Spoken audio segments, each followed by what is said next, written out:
no one could have forecast this was going to happen. People have shown great resilience and great adaptability to be able to effectively adjust on the move. So it's been great. Frosty, you've probably been the busiest man at the club for the past 18 months or so. Can you explain to the fans what your role is here? Well, my role is General Manager of Footy Operations and also oversee the AFLW and the VFL programs.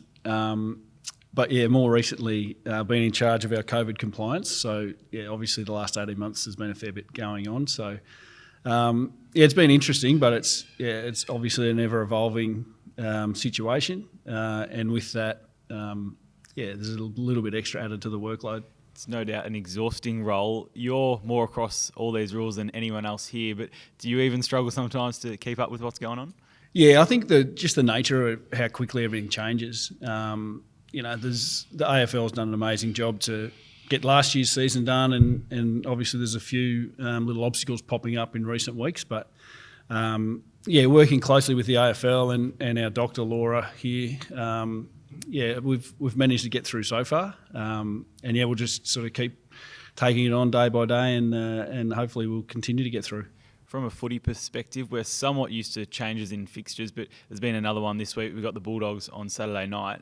How do the coaches and the staff prepare for a game against a different team? Does it have a big effect?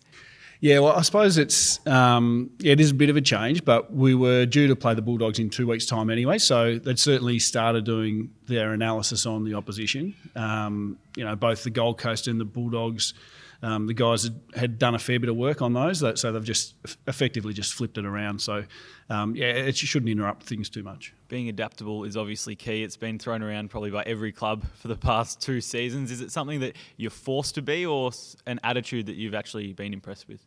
Oh, I've been super impressed with everyone involved. It's no one could have forecast this was going to happen. This time 2 years ago, we'd never heard of this sort of stuff. So, and to even imagine that we'd be flipping fixtures, off 4 or 5 days' notice.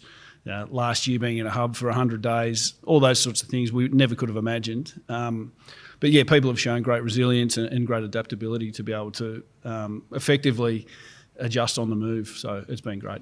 With the fixture change, we've got Gold Coast in 2 weeks' time, then West Coast. It looks likely that we could potentially be heading interstate for a week or so based on what the other teams have been doing. Is the club ready for that?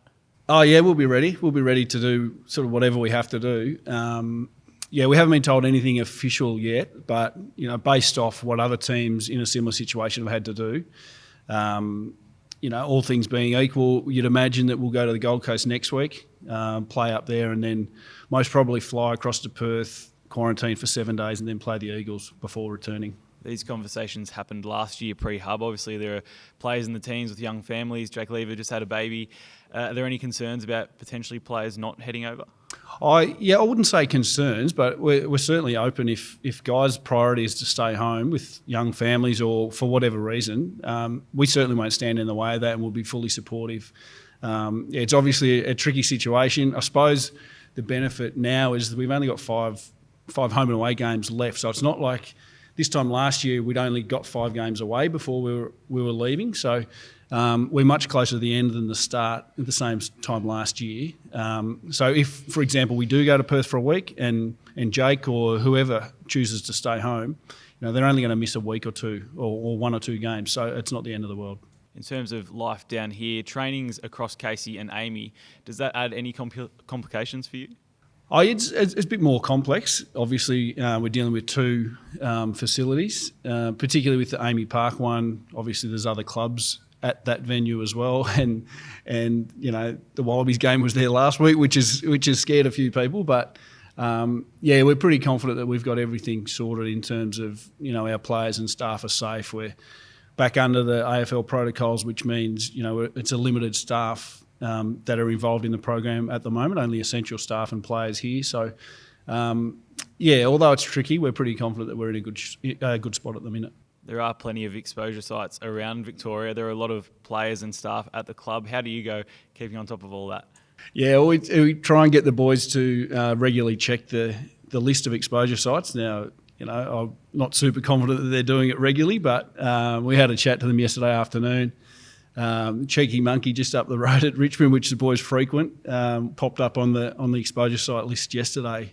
for last Friday. So, we just reminded them to just keep an eye on it. You never know what could pop up. And even yesterday we had a number of players who, through no fault of their own, had caught up for dinner with their parents or a friend who had been caught up in the Wallabies game or the Carlton-Geelong game from the previous week. So everyone's fine. They've all been tested and come back negative. So we're in good shape, but it's just a reminder of how careful you have to be. One last question that I've got no doubt fans would want to know is the finals are on the horizon. Have you had any indication of whether that could be in Victoria, when potentially fans could return? No, and I think I think the experience with the Wallabies game and the Carlton-Geelong game in recent weeks has probably made the government and the AFL a bit more nervous about how quickly fans are likely to return. So, we certainly haven't had anything official, but I think it'll be a slow return to fans coming back to the sporting games. Well, hopefully things clear up soon. Thanks for your time, Frosty. Thanks, Benny.